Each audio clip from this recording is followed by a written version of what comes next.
Mi infancia sucedió en los años 80 y mi adolescencia en los 90. Pero en mi infancia llegaba a la República Dominicana y a los cines la trilogía de la película de Superman, que han hecho muchos remakes a través de la historia. De hecho, hay uno nuevo que van a hacer ahora, DC Comics. Y en mi infancia yo crecí admirando a este superhéroe. Si usted me pregunta cuál ha sido el mejor Superman a través de la época de los años y de las décadas, yo creo que ha sido el Superman que interpretó Keanu Reeves. Y es esta trilogía que hizo que un joven, en ese momento de algunos 6, 7 años, 8, se pusiera una capa, una toalla, y decidiera lanzarse del techo de una casa hacia el piso y ser golpeado por el efecto de la ley de la gravedad y abrir sus ojos en el hospital unos días después. La verdad que cuando nosotros crecimos y nosotros todos de una manera u otra crecemos con la idea de que alguien nos salve. Siempre, de hecho, la industria de Hollywood ha sabido capitalizar muy bien eso. Y todavía nosotros vemos películas tras películas donde las películas de los superhéroes son las más taquilleras. Hace unos años vimos cómo la secuela de los Avengers rompió las cifras de dinero hecho por una película cuando ellos sacaron la segunda parte, que era The Endgame. Y en una parte muy particular, luego de que Thanos había destruido la mitad de la humanidad, en medio de ellos un hombre, un mortal humano, ya que en ese momento se llamaba Tony Stark. No le voy a contar la película, pero aquí viene un spoiler, por si no lo ha visto ya se sabe el final. Pues Tony Stark da su vida, al chasquido de sus dedos explota las piedras del Infinity, del universo, y con ella destruye a Thanos y restaura a toda la humanidad.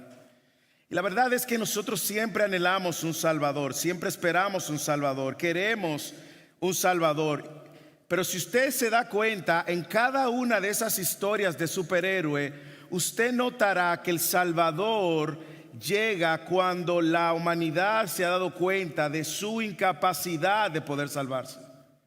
Reconoce que no tiene manera alguna de poder lidiar con un poder que es sobrenatural o un poder que va más allá de sus limitaciones. No hay fuerzas armadas que ayuden, no hay armamento nuclear que pueda. Sencillamente todas las armas de este mundo son insuficientes para vencer al enemigo que amenaza a la humanidad. Bueno, la verdad es que cuando nosotros venimos a las Escrituras y vemos la historia de Cristo, aún en nosotros vemos una gran realidad, y es que solamente Cristo puede salvarnos de algo que el hombre no tiene capacidad de resolver. El hombre tiene un problema que no hay manera alguna de resolver.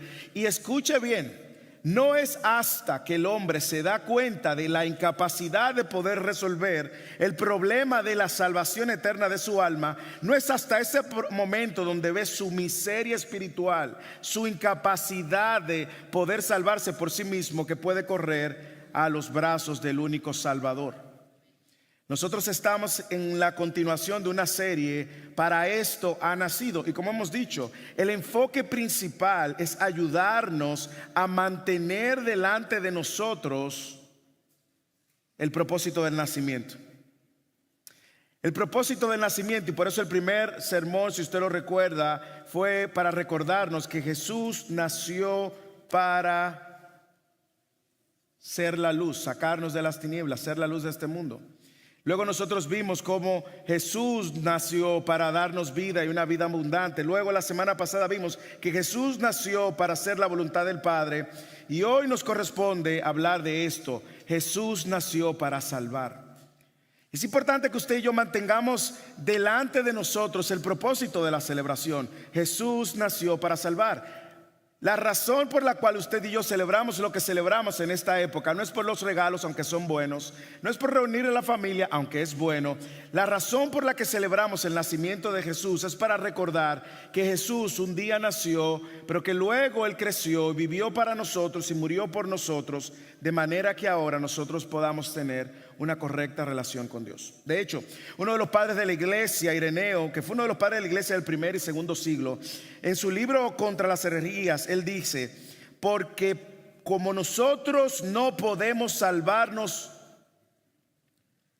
Jesús vino a nosotros y tomó sobre sí nuestra naturaleza para salvar lo que se había perdido. El hombre se dio cuenta en estas películas, se daba cuenta de su incapacidad de poder salvarse, y por eso esperaban que Superman apareciera, o prendían la batiseñal, o esperaban que los Avengers resolvieran el problema que el hombre no podía. Bueno, Ireneo está diciendo que como nosotros no podíamos salvarnos a nosotros mismos, Jesús vino a nosotros y tomó sobre sí nuestra naturaleza para salvar lo que se había perdido. Por eso que cuando usted ve las superpelículas, usted está viendo del reflejo natural que el hombre tiene de ser salvos. El único problema radica es que el hombre, cuando se habla de su relación con Dios, entiende que puede salvarse por sí mismo. Y si usted preguntara por qué existen tantas religiones en el mundo, es el intento del hombre tratar de salvarse por sí mismo. Yo creo que esta verdad que dice Ireneo debe de retumbar en nuestros corazones y recordarnos a la víspera de esta celebración para qué vino Jesús. Y Jesús nació para salvar. Ese es el título del sermón, no es nada completo. Jesús nació para salvar. Y el texto que encontramos hoy, Jesús se encuentra en su último discurso público, en el capítulo 12, en el versículo 44 al 48. Y Jesús, de una manera u otra, no solamente dice que viene para salvar, sino también qué demanda que el hombre haga. El texto lo voy a leer rápidamente, que leyó la hermana Blanca en el versículo 44. Entonces Jesús exclamó: el que cree en mí no cree en mí, sino en aquel que me ha enviado. El que me ve, ve a aquel que me ha enviado. Yo, la luz, dice Jesús, exclama, he venido al mundo para que todo el que cree en mí no permanezca en tinieblas. Si alguno oye mis palabras y no las guardas, yo no lo juzgo, porque no vine a juzgar al mundo, sino vine para salvar al mundo. Y aquí está el punto. Jesús vino para salvar al mundo. El que me rechaza y no recibe mis palabras, tiene quien lo juzgue. La palabra que he hablado, esa lo juzgará en el día final. Pero antes de que, déjeme poner, antes de que entremos el texto, poner el texto en su contexto y lo que está sucediendo aquí. Jesús viene explicando en este capítulo por qué las multitudes persisten en su incredulidad. A pesar de que ellos han sido testigos de milagros, a pesar de que han escuchado las contundentes palabras de Jesús, ellos persisten en su incredulidad. Y déjame decirle, lo que Jesús le va a demostrar a ellos no es que el problema de su incredulidad no es un resultado de una falta de información. Ellos han visto lo suficiente, ellos han escuchado lo suficiente como para tomar una decisión bien informada. Y déjame decirle, esa es la realidad de muchos de nosotros y mucha gente que no conoce a Dios. Hoy nosotros respondimos, o muchos respondimos ante la información que nos fue dada de quién es Jesús y creímos. Pero también usted va a encontrar mucha gente que no es información que le falta, porque son incrédulos, aunque digan que creen. Es evidente que en el contexto, la incredulidad es el rechazo consciente, no solo a Dios, sino a su palabra. Así que cuando leemos estos versículos, nosotros vemos un resumen del mensaje que Jesús está trayendo, donde Él enfatiza una estrecha relación entre creer en Él, creer en el Padre y responder a su palabra.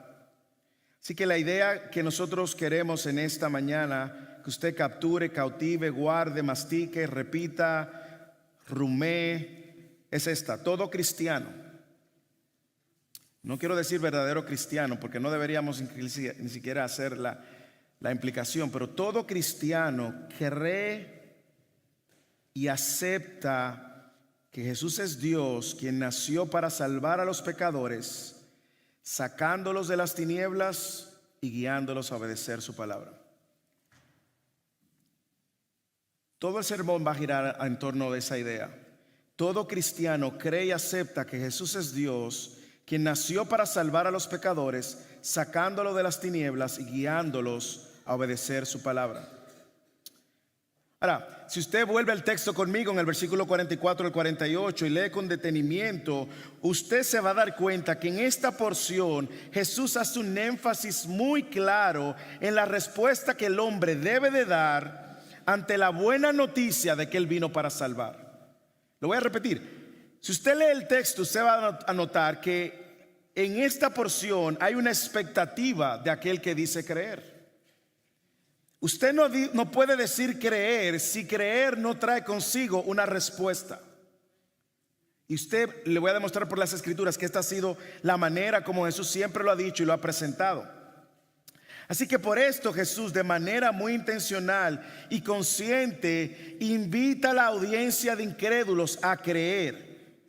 Y hace un gran énfasis que esta salvación requiere creer. Usted no puede ser salvo si usted no cree. Punto. Y él hace un énfasis. Ahora, la pregunta que nosotros vamos a tratar de responder a la luz de este sermón es: ¿qué significa creer? ¿Qué significa creer?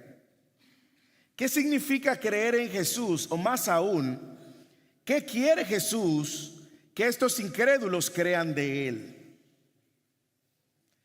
Lo voy a repetir porque es la pregunta sobre la cual vamos a estar navegando.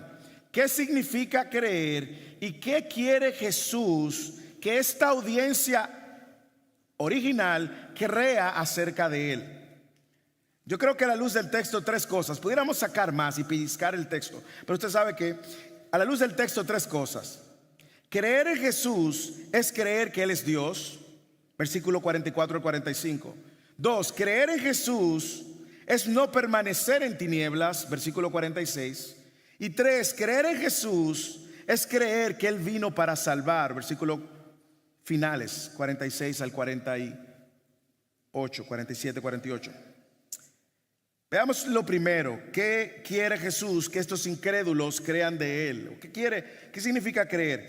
Creer en Jesús es creer que Él es Dios. Lea conmigo el versículo 44, 45 de nuevo.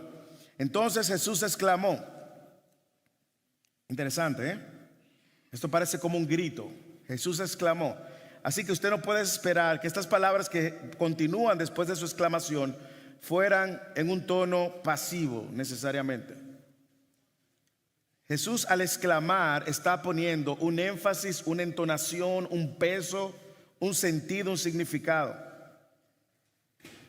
¿Qué Jesús está exclamando? El que cree en mí no cree en mí, sino en aquel que me ha enviado. Y el que me ve, ve a aquel que me ha enviado. Como dije, esto no es como, no piense que Jesús está diciendo esto de manera susurrada. El que cree en mí, no cree en mí. Y una musiquita como de fondo, de esa que ponen con flauta. Sino en aquel que me ha enviado. Y el que me ve, ve a aquel que me ha enviado. No. Déjeme decirle, esta palabra que aparece aquí, ese verbo de Jesús exclamó, es el mismo verbo que usa Juan cuando narra en el capítulo 11 el momento en que Jesús llama a Lázaro de la muerte con gran voz. Así que esta entonación Jesús está dando con todo el impulso, la misma fuerza con la que Él llamó: Lázaro, sal fuera. Es con la misma energía que Él está exclamando: el que cree en mí no cree en mí, sino en aquel que me ha enviado. Con energía. Ahora, observe dos cosas que Jesús quiere resaltar en estos dos versículos, en el 44 y en el 45. Por un lado, Jesús está diciendo que el que cree en el Hijo, el creer en el Hijo es creer en el Padre. Y por otro lado, Jesús también está diciendo: el que ve al Hijo está viendo al Padre. Observe, primero Jesús comienza enfatizando esta unidad que existe entre Él y el Padre. El que cree en mí no cree en mí, sino en aquel que me ha enviado. Jesús está mostrando una unidad. Recuerde, una audiencia incrédula que solamente ha creído, ha visto y ha entendido en la revelación de Dios a través de toda la Torá o el Tanakh, como llaman. Pero Jesús aquí está rompiendo un paradigma en la mente de su audiencia, mostrando esta unidad. Y Él quiere que esta audiencia tenga en mente que el Hijo es Dios y el Padre es Dios. Usted dirá, bueno, pero eso no lo está diciendo el texto directamente. Bueno, pero lo dijo Juan, el mismo autor de este evangelio, al inicio de este evangelio, en el capítulo 1, Juan dijo lo siguiente: en el principio era el verbo, y el verbo estaba con Dios, y el verbo era verbo igual a Dios. Y ahora Él está diciendo, el que cree en mí, no cree en mí, sino en aquel que me ha enviado. Así que Él de manera intencional quiere que su audiencia sepa que Él está directamente relacionado, el Hijo y el Padre. Por lo tanto, no lo podemos separar. No lo podemos separar. Jesús fue enviado por el Padre y Él vino a ser la representación exacta del Padre. Y déjame decirle algo. Escuche algo. No hay manera de conocer personalmente, directamente al Padre fuera de Jesús. No lo hay. Si cualquier sistema religioso te ofrece conocer a Dios fuera de una estrecha relación con el Hijo, no vas a llegar a un buen camino. No lo hay. Jesús es la revelación perfecta de Dios. Así que solo Jesús, como cantábamos, va a dar a conocer al Padre, porque fue enviado por el Padre. De hecho, esa palabra, como Él dice, el versículo 45, y el que me ve, ve a aquel que me ha enviado. Esa palabra enviado está presente en todo el evangelio de Juan.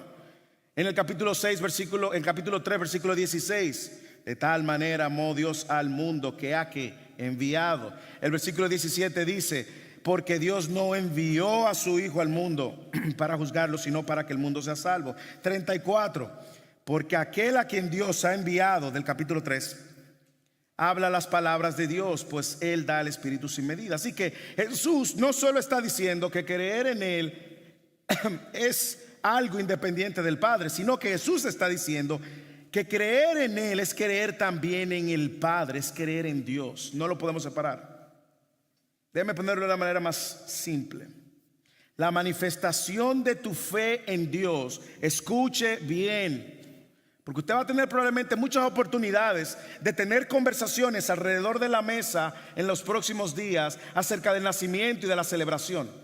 Pero escuche bien, la manifestación de tu fe en Dios se encuentra al poner tu fe en Jesús. Si pusiste tu fe en una religión, no estás poniendo tu fe en Dios. Si pusiste tu fe en la madre de Jesús, no estás poniendo tu fe en Dios. Si pusiste tu fe en cualquier profeta o persona fuera de Jesús, no estás poniendo tu fe en Dios. La manifestación de tu fe en Dios solo se encuentra en poner tu fe en la persona y en la obra de Jesús. La segunda declaración que Jesús hace también es que al verlo a Él, estamos viendo a aquel que lo ha enviado, al Padre. Jesús es únicamente uno con el Padre. Mucha gente terminó a través de los siglos en la historia de la iglesia en una herejía llamada el unitarismo, donde dice que el Padre, el Hijo y el Espíritu Santo es lo mismo, pero que cambió de forma, lo cual sería una contradicción a muchas de las interacciones de Jesús con el Padre, porque sería ni que Jesús fuera ventríloco, que se estuviera hablando a sí mismo. Padre, si es posible, pasa de mí esta copa. O este mi Hijo amado en quien yo tengo complacencia, cuando salió del bautismo. Pero esto no es lo que Jesús tiene en mente aquí en esta declaración. Jesús está diciendo que aunque son dos personas diferentes en esta Trinidad, Cristo es la imagen visible de Dios. Eso fue lo que escribió Pablo en Colosenses capítulo 1:15. El Hijo encarnado, el Verbo, se identifica estrechamente con el Padre, al punto que ver a Jesús es ver al Padre que lo ha enviado. Por tanto, nuestra fe en Jesús no es una fe en un agente externo, un humano, un gran profeta, un gran líder espiritual. No, es nuestra fe puesta en Dios mismo. Así que si usted quiere sacar algo importante de hoy, Jesús es la revelación de Dios. Jesús está diciendo, el Padre es Dios y yo también soy Dios. Así que no solo en lo que respecta a creer y ver a Jesús, sino también creer en que lo envió. Y esto es importante, hermanos, porque usted va a escuchar personas de diferentes corrientes religiosas. Es importante que quede claro una vez más que Jesús es Dios como el Padre es Dios. Y si usted lee el Evangelio de Juan o estudia el Evangelio de Juan, usted va a encontrar que la intención de Juan al escribir este Evangelio a una audiencia universal era también dejar muy claro que Jesús era Dios. Y es evidente que cuando vemos la Trinidad y la economía, se llama teología la economía de Dios. En otras palabras, el rol que desempeñan cada una de las personas de la Trinidad. Usted va a ver que Dios envió a su Hijo, el Hijo vino voluntariamente y dio su vida por nosotros en la cruz, cumplió su misión y luego el Espíritu Santo llegó para producir este nuevo nacimiento que nos va a dar un encuentro en una relación personal con Él. Sin embargo, yo creo que más que todo lo que le he dicho, aquí hay una advertencia que nos puede servir a todos. Nosotros tenemos que aceptar a Jesús como Él es, no como nosotros queremos que sea. Nosotros aceptamos a Jesús como Él se ha revelado. Si nosotros no aceptamos a Jesús como Él se ha revelado, no vamos a poder llegar a conocer al Padre. Y Él se ha revelado siendo la expresión exacta de Dios. No podemos ver a Jesús de manera diferente. Jesús es Dios. Es la revelación de Dios para conocer al Padre. Así que creer en Jesús es creer en Dios. Creer en Jesús es creer que Él es Dios.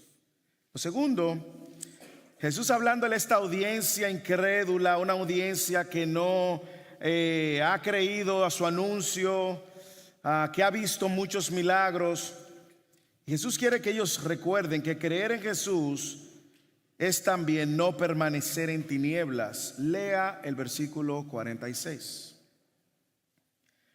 Jesús dice: yo, la luz, he venido al mundo para que todo el que cree en mí no permanezca en tinieblas. Lo voy a repetir 2 veces más. Yo quiero que usted lo lea. Yo quiero que usted lo escuche con detenimiento. Porque esa línea, cuando yo la estudiaba, me enseñaba tanto del plan de Dios para con nosotros. Y no solamente el plan de Dios para con nosotros, la manera como Él espera que nosotros vivamos. Lo voy a leer 2 veces más. Esto es Jesús diciendo: yo, la luz, he venido al mundo para que todo el que cree en mí no permanezca en tinieblas. Lo voy a leer una tercera vez. Jesús dijo: yo, la luz, he venido al mundo para que todo el que cree en mí no permanezca en tinieblas.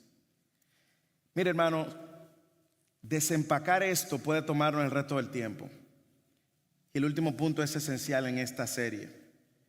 Pero yo sé que el texto claramente está dando no solamente una demanda de creer, sino una promesa de libertad.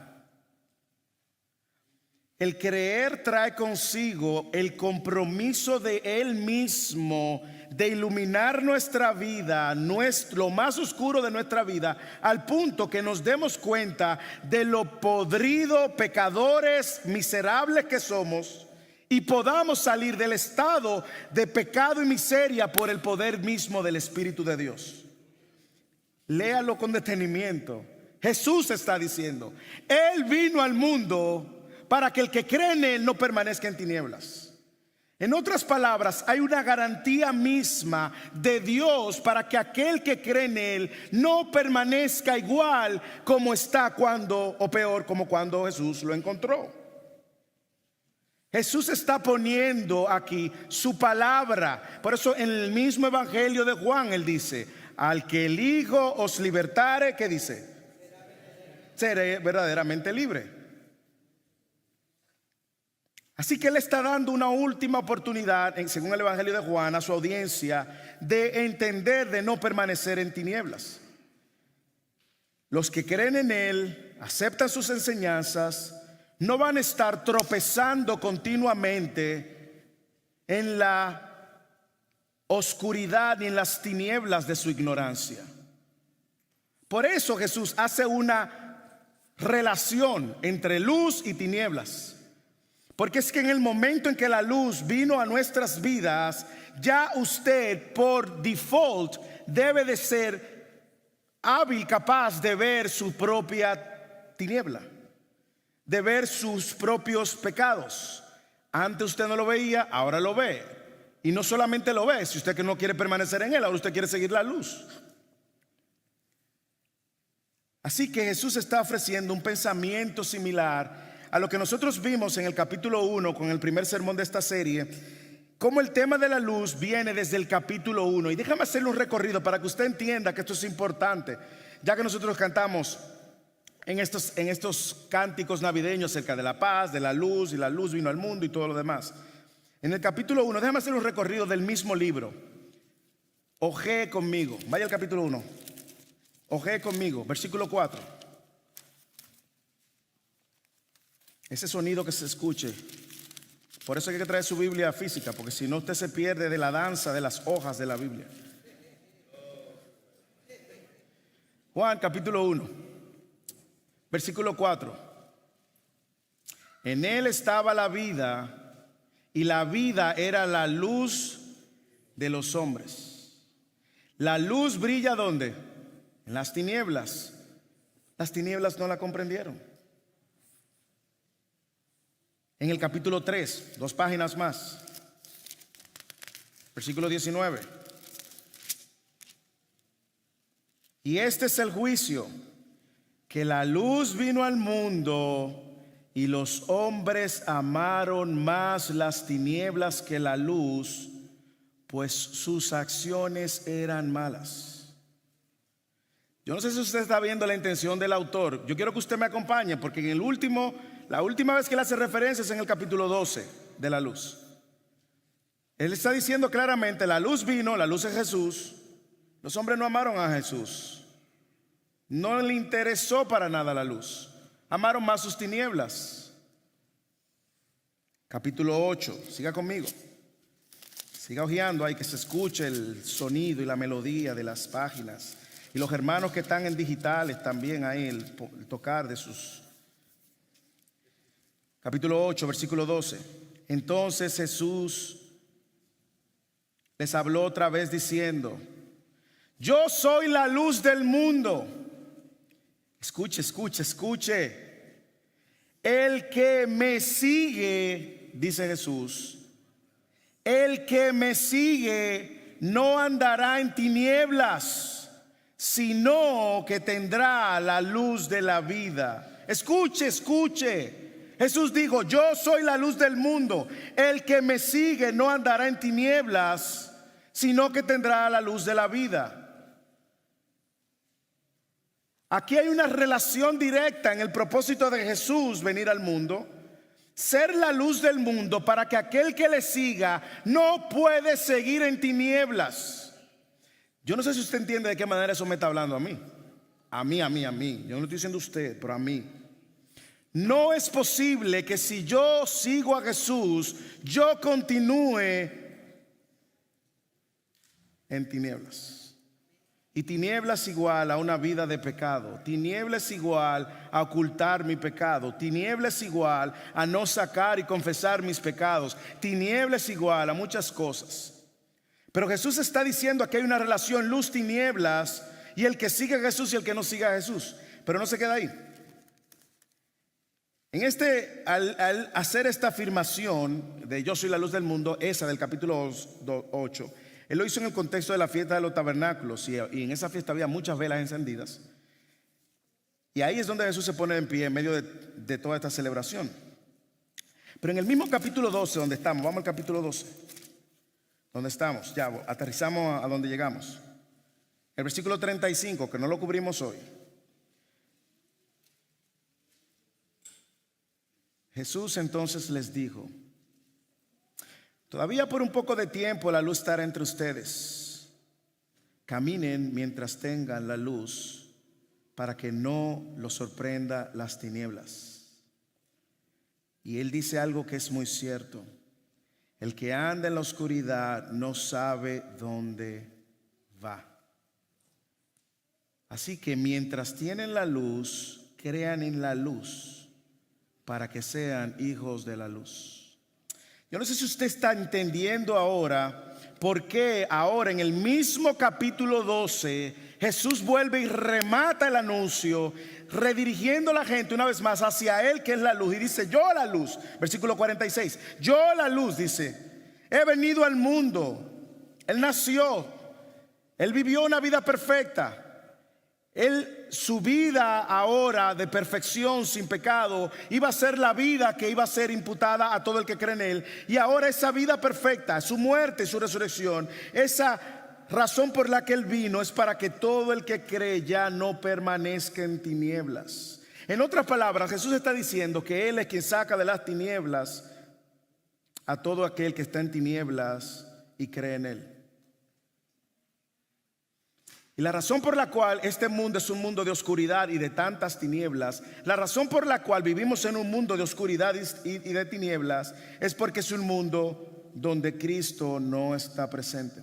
Ahora, los que creen en Él, aceptan sus enseñanzas y le siguen, no tropiezan en las tinieblas de la ignorancia, sino que disfrutan de la luz.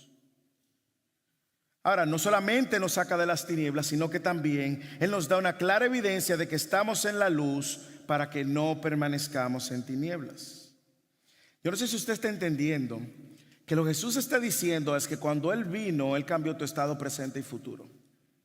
Por lo tanto, escuche algo: creer en Jesús es caminar en la luz. Usted no puede decir que cree en Jesús y camina en tinieblas. No lo puede decir, porque contradeciría las palabras de Jesús. No sé si usted está entendiendo. Usted no puede decir: yo creo en Jesús y vivo como quiero. No permanecemos en tinieblas. Él vino para salvarnos y sacarnos de las tinieblas.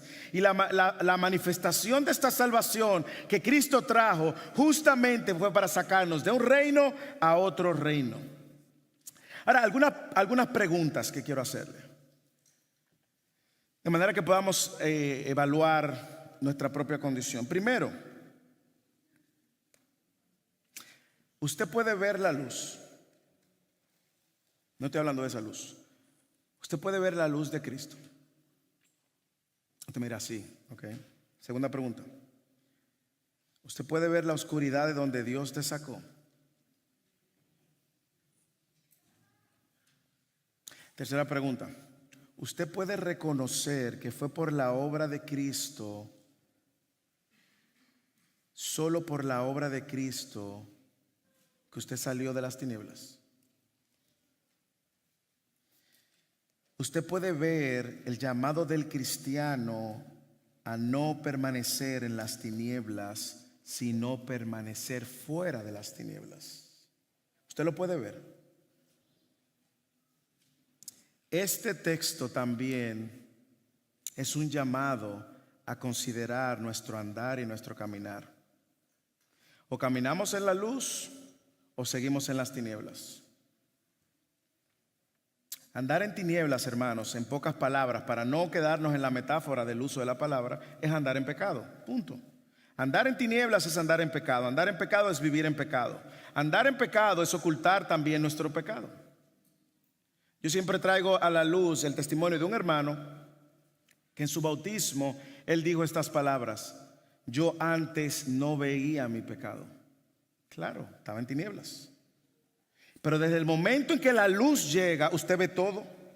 Usted no se tropieza con nada. Una de mis mayores frustraciones a veces cuando me levanto en la noche por los niños es encontrar algún juguete. Mis hijos, por ejemplo, cuando estaban más pequeños, les gustaba armar legos. Ellos todavía arman legos, pero ya en otro nivel.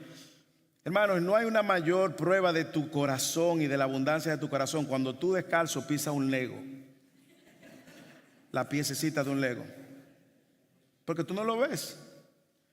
Eso se compara cuando usted se golpea con el dedo meñique del pie con la esquina de una mesa. Esa reacción natural que sale. Y ahí es que usted sabe si verdaderamente usted está caminando en la luz. Porque si usted dice alabado sea Cristo, o usted dice cualquier improperio. Andar en tinieblas, hermanos, es vivir en hipocresía. Es vivir una vida aquí en la iglesia y vivir una vida fuera de la iglesia. Usted no puede. No puede usted tener dos vidas si usted anda en la luz.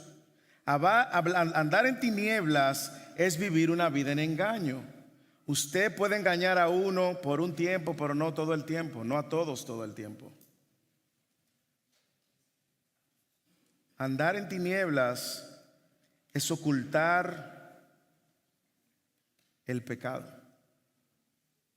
es amamantar el pecado, es alimentar el pecado.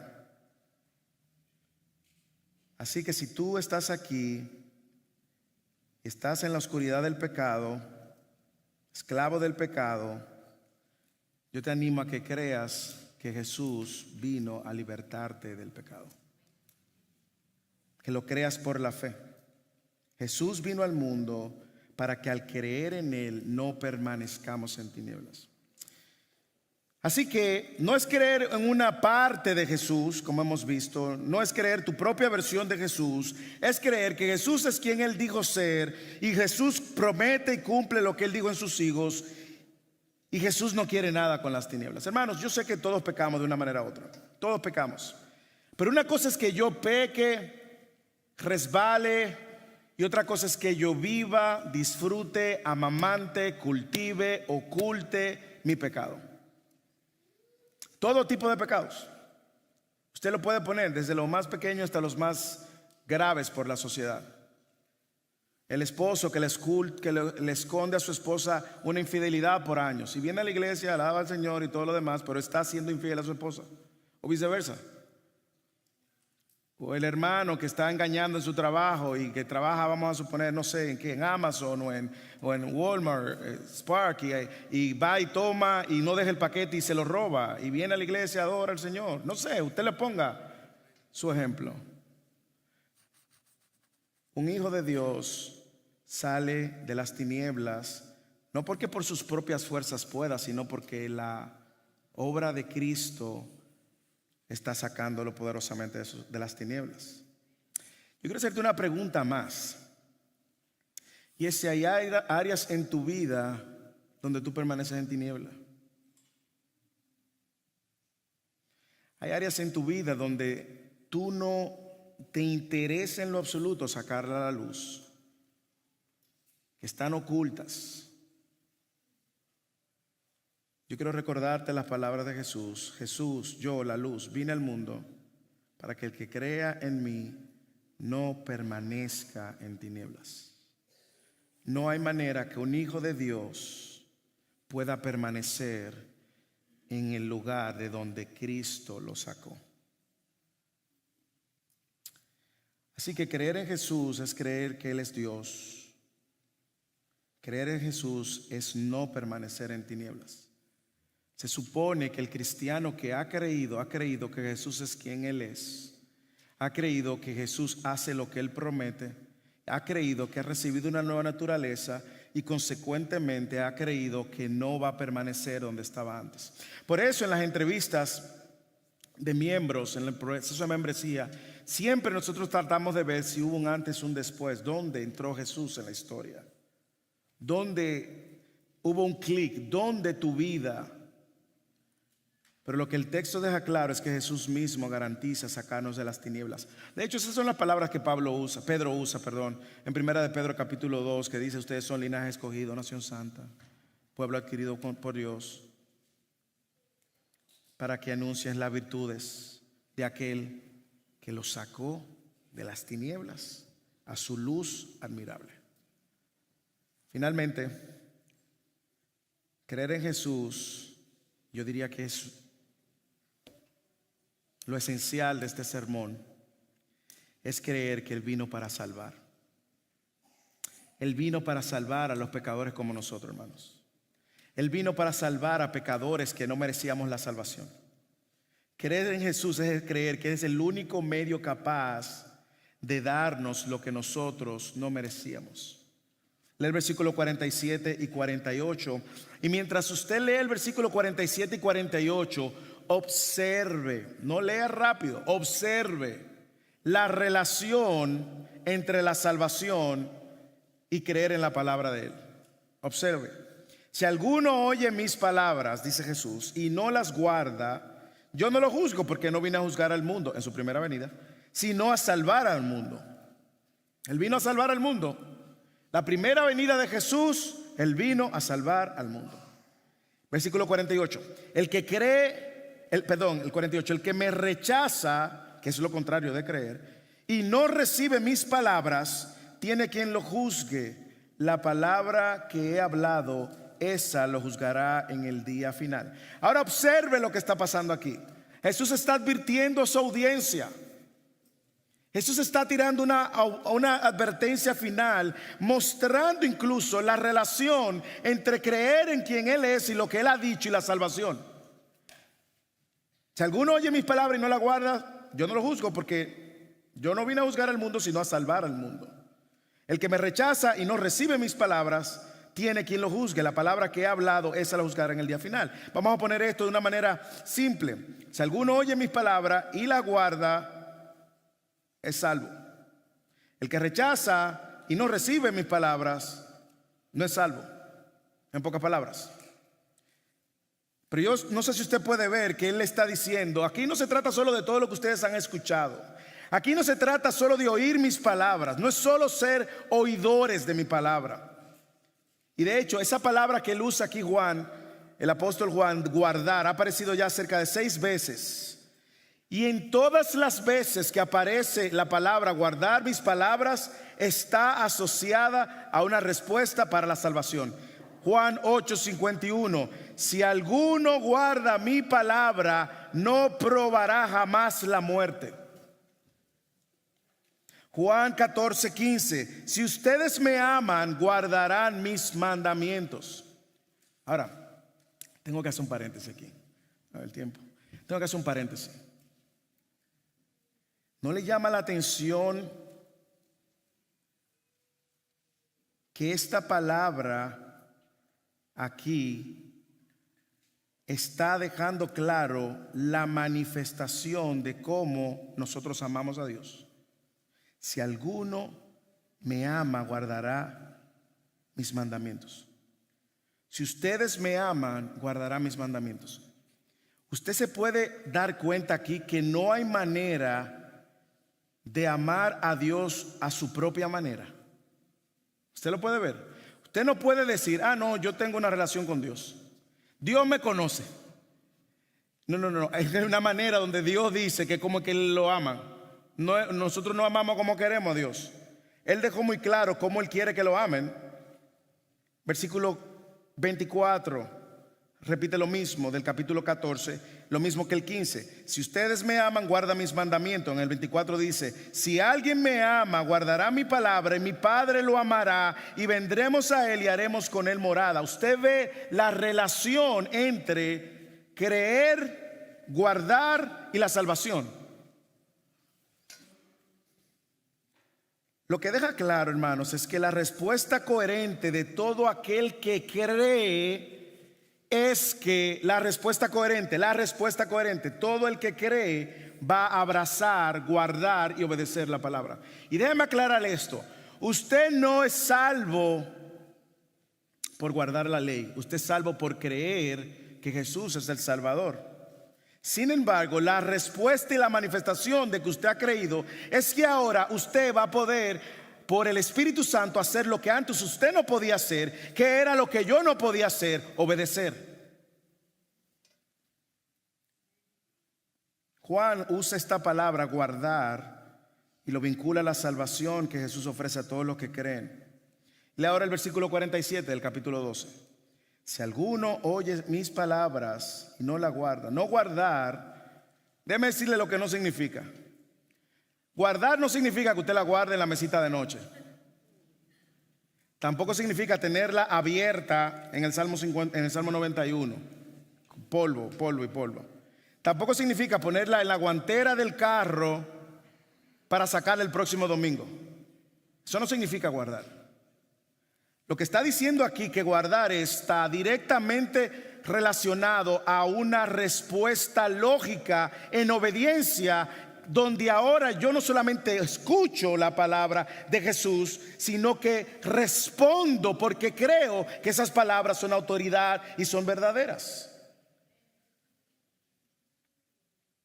Mire cómo lo define el diccionario del léxico griego a esta palabra guardar: seguir obedeciendo órdenes o mandamientos, punto. Yo no sé si usted está prestando atención a lo que Jesús está diciendo aquí y a lo que el Evangelio de Juan nos enseña. Si usted guarda la palabra, dice, no probará jamás la muerte. Eso lo está diciendo Jesús. Jesús está diciendo que si usted lo ama, usted va a guardar sus mandamientos. Juan 14:15. Jesús está diciendo en el mismo Evangelio de Juan, en el versículo 24, si alguien me ama, guardará mi palabra. No hay manera de que nosotros digamos que amamos a Jesús, amamos a Dios y no guardemos su palabra.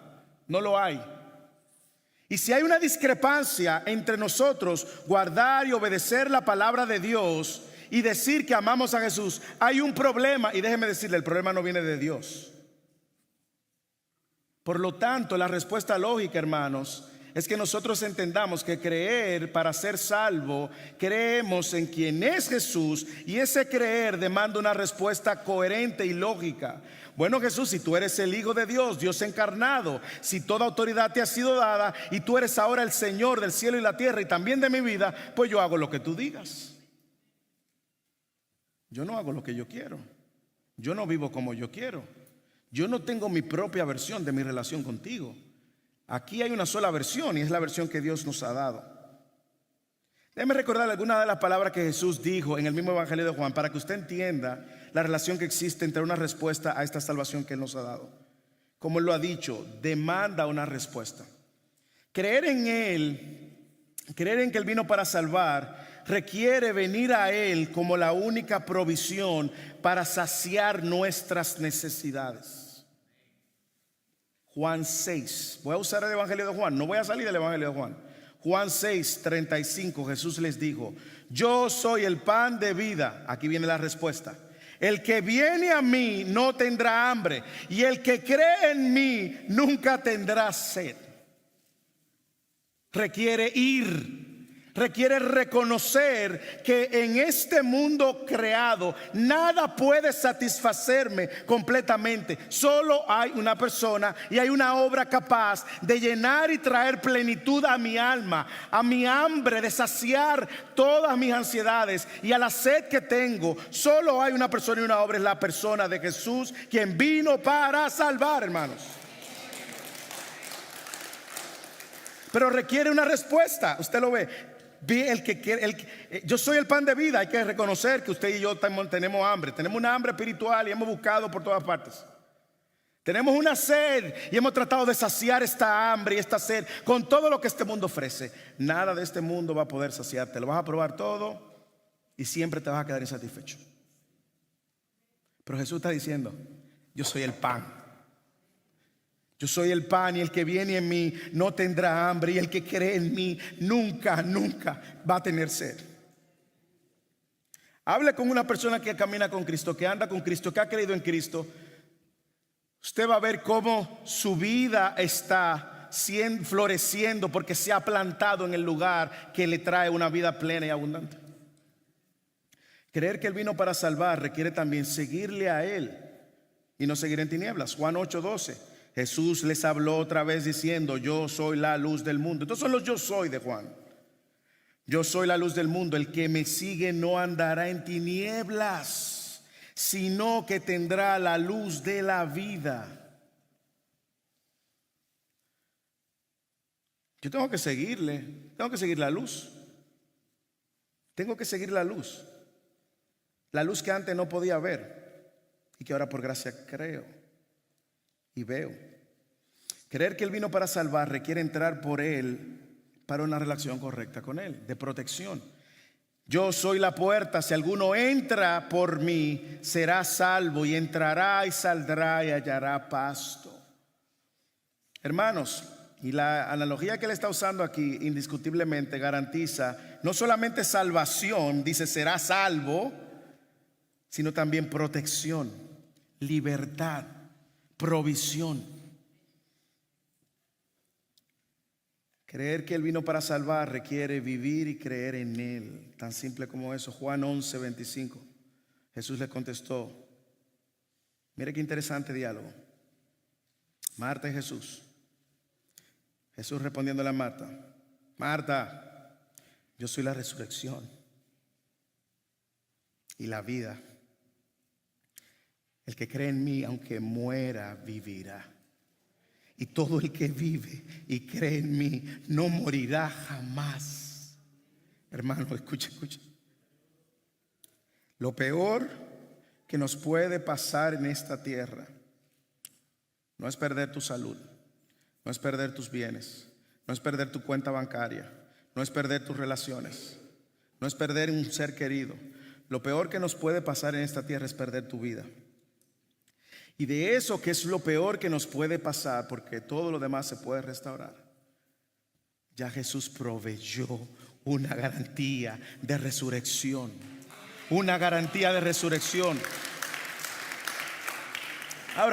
Ahora mire lo que él termina preguntándole a Marta, y eso es lo que yo quiero preguntarle a usted. Él le dice: todo el que vive y cree en mí no morirá jamás. Y él le pregunta retóricamente: Marta, ¿tú crees esto?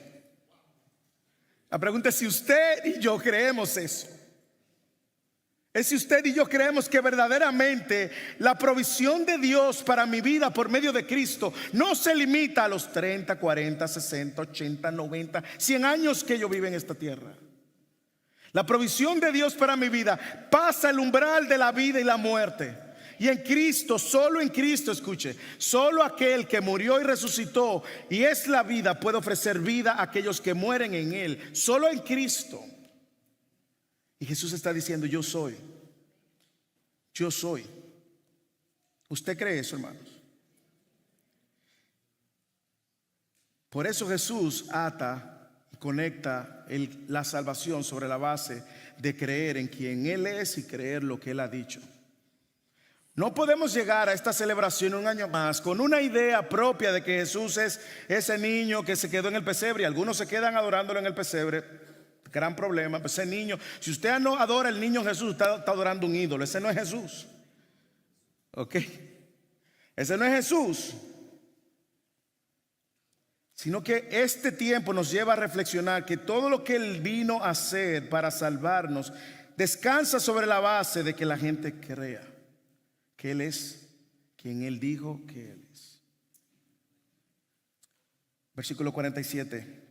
Si alguno oye mis palabras y no las guarda, yo no lo juzgo, porque no vine a juzgar al mundo, sino para salvar al mundo. Y es verdad que Jesús vino para salvar al mundo en su primera venida. Esa salvación que requiere que el hombre crea como Jesús dice que debemos de creer. Nosotros no decidimos cómo creemos en Él. Él dijo claramente. Así que Él nació para salvar y demanda que el hombre crea. Y mire cómo esa salvación tiene un vínculo: creer en la persona y en las palabras de Jesús. Por eso C.S. Lewis decía: usted tiene que escoger. ¿Usted cree que Jesús fue un loco, maniático, lunático, que dijo una serie de cosas sin sentidos? ¿O Jesús es el Hijo de Dios que ofrece salvación y resurrección al que cree en Él? Usted tiene que escoger uno de los dos.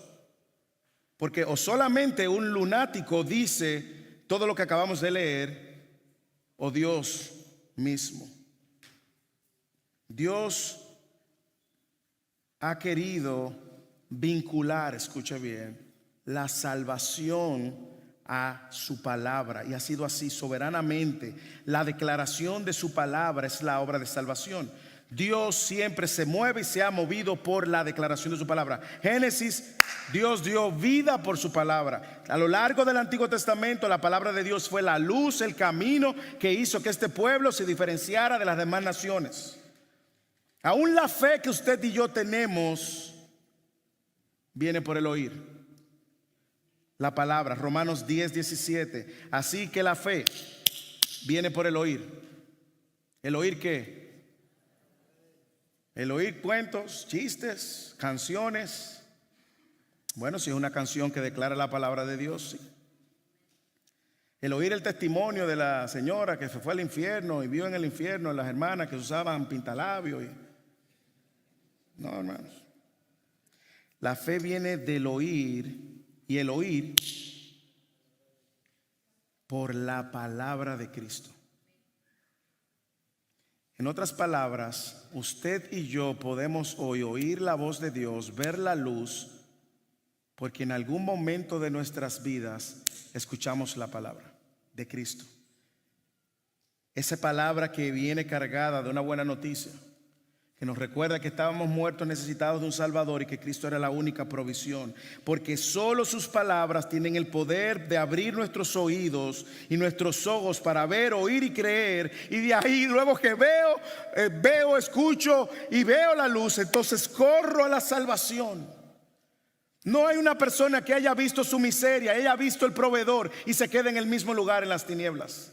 Todo el que Dios le ha dado por su gracia la facultad de oír, de ver la luz y el camino, corren al camino. No se quedan en las tinieblas. Esa ha sido la manera, Dios. Por eso proclamamos a Cristo, por eso predicamos el Evangelio cada semana. Así que creer en Jesús significa aceptar y abrazar la palabra de Dios. Por eso decíamos, la incredulidad es el rechazo a Dios y a su palabra. Usted puede querer tener su propia versión con Dios, de que fuera de la palabra, pues tenga mucho cuidado porque no va a terminar en un buen lugar. No puede haber tal relación entre una relación mía con Dios sin palabra, porque ha sido la manera como Dios ha soberanamente unido cosas. No puedes buscar una relación con Dios aparte de Jesús, y no puedes buscar una relación con Jesús aparte de su palabra. Nosotros creemos en el Jesús de las Escrituras, no en el Jesús de Hollywood, no en el Jesús de The Chosen, no en el Jesús de nuestra imaginación. Creemos en el Jesús de las Escrituras. Él vino para salvar, y el medio que Él ha usado para traernos a Él es por la palabra que Él ha dicho, ese evangelio. Ese evangelio que nos recuerda a todos nosotros que somos pecadores, y que si Dios nos hubiese mandado a todos juntos al infierno, eso era lo justo, porque ofendimos a un Dios que era infinitamente santo. Pero Dios, que es rico en amor y misericordia, por causa del gran amor con que nos amó, aun cuando estábamos muertos ahí en nuestros delitos y pecados, no cuando fuimos buenos, no cuando fuimos a misa todos los domingos, no cuando hicimos muchas obras, no por venir religiosamente a la iglesia, no por dar dinero a la iglesia, no por ayudar a los pobres, no por ayudar a las viudas, no. Por su gran amor y misericordia, aun cuando estábamos muertos ahí en lo peor, en la oscuridad, nuestros delitos y pecados, Él, no nosotros, Él nos dio vida, y por gracia hemos sido salvos. Y la primera demanda que Él hace de nosotros es creer en Él. Y la primera llamado que hace de nosotros es arrepentirnos. Arrepentirnos justamente de que hemos ofendido a un Dios completamente santo. Y cada pecado que hemos cometido nos hace merecedor de una condenación eterna. Y usted se arrepiente. Y usted se da cuenta que usted ha ofendido a un Dios santo. Usted consecuentemente no quiere vivir masticando y rumiando el pecado, ni tampoco navegando en el vómito de su pecado. Cuando usted se ha dado cuenta de la ofensa que usted ha cometido a Dios, usted no le queda otra que correr pidiendo, clamando, rogando por misericordia. Ahora bien, este texto no solamente nos habla de unas verdades presentes, el texto también nos dice las consecuencias eternas y tienen cierto toque futuro. ¿Qué pasa con aquellos que rechazan la palabra de Cristo? Dice Jesús que esas palabras mismas lo van a condenar. Lee el versículo 48. El que me rechaza y no recibe mis palabras, tiene quien lo juzgue. la palabra que le he hablado, esa lo juzgará en el día final. Observe, observe. Usted no puede recibir a Jesús y rechazar sus palabras. Tampoco usted no puede recibir a Jesús y tomar lo que usted quiere de sus palabras. Usted no puede recibir a Jesús y crear una versión propia de su relación con Jesús. Usted recibe el paquete completo. No es bíblico, ni es lo que Jesús mismo está diciendo. Ahora, leyendo los padres de la iglesia, me he encontrado con mucha sabiduría, y uno de ellos, San Agustín, dijo: si crees en el evangelio lo que te gusta y rechazas lo que no te gusta, no es en el evangelio en el que crees, sino en ti mismo. Lo voy a repetir otra vez. Si crees en el evangelio lo que te gusta, ay, la salvación, que Dios me bendiga, pero rechazas lo que no te gusta, no es el evangelio en el que crees, estás creyendo en ti mismo. De ahí que John Piper dice algo súper interesante, donde él dice que el evangelio justamente le ofrece al hombre pecador lo que naturalmente él no desea. En otras palabras, el evangelio no ofrece lo que el hombre naturalmente desea. ¿Qué es lo que desea el hombre naturalmente? Que lo motiven: dinero, prosperidad, salud, abundancia. Tú eres el diseño de Dios profético para tu vida, se va a cumplir. Dios, tú eres la niña de los ojos de Dios, el niño de los ojos de Dios. El evangelio ofrece lo que naturalmente el hombre no desea ni puede obtener. Salvación, no la puede obtener. Perdón por sus pecados, no lo puede obtener. Ver la luz que lo molesta y le muestra su pecado, y el arrepentimiento también. Ahora, esas mismas palabras Jesús está diciendo están siendo de juicio. Esas mismas palabras que rechaza el que no cree, está siendo de juicio. Juan, en el capítulo 3, versículo 36 dice: el que cree en el Hijo tiene vida eterna. Mire qué simple. Pero recuerde lo que creer significa. No es creer que Él dividió la historia en dos, que fue un gran líder. Incluso usted puede creer todo, hasta que Él es el Mesías. Usted lo puede creer, los demonios lo creían. El que cree en el Hijo tiene vida eterna, pero el que no obedece al Hijo no verá la vida. Hermanos, esto es serio. No verá la vida, sino que la ira de Dios permanece sobre él. Esa es la parte que no queremos escuchar de Dios. Es la parte que no nos interesa de la Biblia. Que el juicio de Dios va a caer sobre mí. Y cómo Dios, siendo un Dios amoroso, va a mandar al infierno eternamente a los pecadores.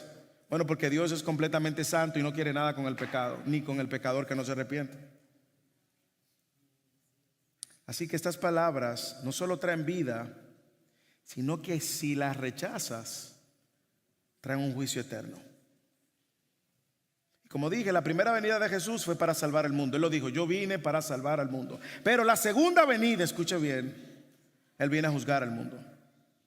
Y el juicio viene justamente al ver a aquellos que no han creído y han obedecido su palabra.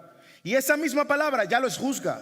Usted no necesita una nueva revelación. Usted no necesita nada súper especial. Ya Dios ha dicho todo lo necesario para usted ser salvo. Un solo camino. Más adelante en Juan Él dice: yo soy el camino, la verdad y la vida, y nadie viene al Padre si no es por mí. En el mismo evangelio de Juan. Ahora, rechazar el camino, rechazar la verdad y la vida, estás rechazando la única vía de salvación. Estás abrazando el juicio eterno, la condenación eterna. Y yo no creo que a nadie aquí le interesaría esperar el día de su muerte para confirmar que las palabras de Jesús fueron ciertas. Por eso tiene también un sentido futuro. La palabra que he hablado, esa lo juzgará en el día final. Si una persona rechaza a Jesús y lo que Él ha dicho, ya es juzgada. No tiene, mire, mucho más que...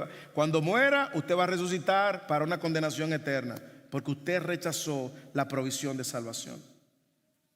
Pero más aún, en la segunda venida de Jesús, como dice Juan más adelante, que el Padre le ha confiado a Jesús el juicio. ser el juez. La invitación es que no rechaces al juez que hoy te ofrece la salvación. Él vino a salvar a los pecadores, hermanos, como tú, como yo. Pecadores que éramos objeto del juicio de Dios y que por su misericordia y su gracia nos salvó. Así que, hermano, quiero hablarte a ti primero, hermano en Cristo. Si ya tú tienes este regalo de la salvación y sabes que Jesús vino para salvar, haz de ese regalo, la salvación, tu tesoro más grande. No andes en tinieblas, no habites en la tiniebla, no ocultes la tiniebla. Y si hay pecado que tú tienes que confesar, tráelo a Cristo. Y si hay pecado en contra de tu cónyuge, tráelo a tu cónyuge. Y si hay pecado en contra de un hermano, tráelo al hermano. Pero no habites en la oscuridad. Cultiva tu fe y tu obediencia en el Señor. Comparte tu fe con el perdido y el necesitado. Atesora ese regalo de la salvación. Y hay una aplicación muy clara para los padres. Padres, en 2 días vamos a estar celebrando Christmas. 2-3 días. No dejen pasar la ocasión donde se abrirán muchos regalos con tus hijos sin hablar del regalo más importante. No lo dejes pasar. Regalos que duran 1 año, a veces menos. Aprovecha la oportunidad para hablarle del mayor y el mejor de los regalos. Apunta a Cristo a tus hijos. Algunos le van a poder comprar a sus hijos todo lo que le pidieron. Pero hazle ver a tus hijos que su mayor necesidad no es lo que ellos te pidieron. La mayor necesidad que tienen nuestros hijos es Cristo. Y no desestimes la edad. No creas que porque es pequeñito él no entiende. Hazle ver que el mayor regalo que ellos necesitan es Cristo. Ellos te van a pedir regalos, te van a exigir regalos, van a atesorar algunos de esos regalos, pero apúntalos al mayor regalo que es Cristo. No pierda la oportunidad de apuntar a tus hijos a Cristo, que es el verdadero tesoro y regalo de la salvación. Hermanos y amigos que nos visitan, yo no sé si tú puedes ver la gravedad de lo que estamos hablando y lo que está en juego. No te puedes quedar con una parte de Jesús. Debes de creer en su persona, en su obra para salvar y en sus enseñanzas. Si te das cuenta, no soy yo quien te está juzgando, es la palabra misma quien te está llamando. Si no te vuelves a Jesús con fe, creyendo en Él y en su obra, no pienses que Dios te va a aceptar a ti. Simple. Es una manera, es una vía, es un medio. Dios no dio más medios para que no nos confundamos. Si eliges no creer en Jesús, Dios te va a juzgar por tu incredulidad en el último día. Estas palabras de Jesús nos obligan a ver la seriedad de la incredulidad. Quizás tú estás diciendo, bueno, es que yo no lo veo como usted lo ve, pastor. Estamos aquí para hablar y aclararte. No, pastor, es que yo no creo que la cosa sea tan drástica así. Me gustaría ver tu Biblia y estudiarla y ver qué tú te basas. Pero no hay manera, escucha bien, de ser aceptado ante Dios. No hay manera de que Dios te acepte a ti si tú no aceptas a Cristo. Y a Cristo, el Cristo de las Escrituras. Te lo repito otra vez, tu incredulidad es el rechazo consciente de Dios y de su palabra. Y tú dirás, es que yo no rechazo a Dios, yo creo en Dios. Bueno, rechazar su palabra es rechazar a Dios. Y las consecuencias son eternas. Condenación eterna, la ira de Dios sobre tu vida, separación de Dios eternamente, y serás tratado como su enemigo eternamente, sin esperanza de reconciliación. Eso es algo serio. Sin embargo, el regalo de la salvación es el mejor regalo del que te podemos ofrecer, hablar y dar en el día de la Navidad. Amigo, solo en Él encontrarás el camino de la salvación. Amigo, solo en Él encontrarás la verdad que te hace libre. Hermano, solo en Él encontrarás el propósito de vida y la plenitud para tu alma. Solo en Él vas a encontrar perdón de los pecados. Solo en Él encontrarás vida después de la muerte. Solo en Él encontrarás la promesa de que resucitarás después de la muerte con Él por la eternidad, porque Él es el mejor regalo. Y lo mejor de este regalo es que nunca nos será quitado, hermanos. Nunca nos será quitado. nunca nos será quitado. Así que si tú estás aquí y aún no has creído en este Cristo, síguele, créele. Si Él te ha mostrado la podredumbre de tu corazón y la necesidad de un Salvador, corre a Cristo. Aquí estaremos a hablar el pastor Julio, el pastor Leo, el servidor, Eddie, líderes. Pero no te vayas a celebrar la Navidad sin haber aceptado el mayor de los regalos.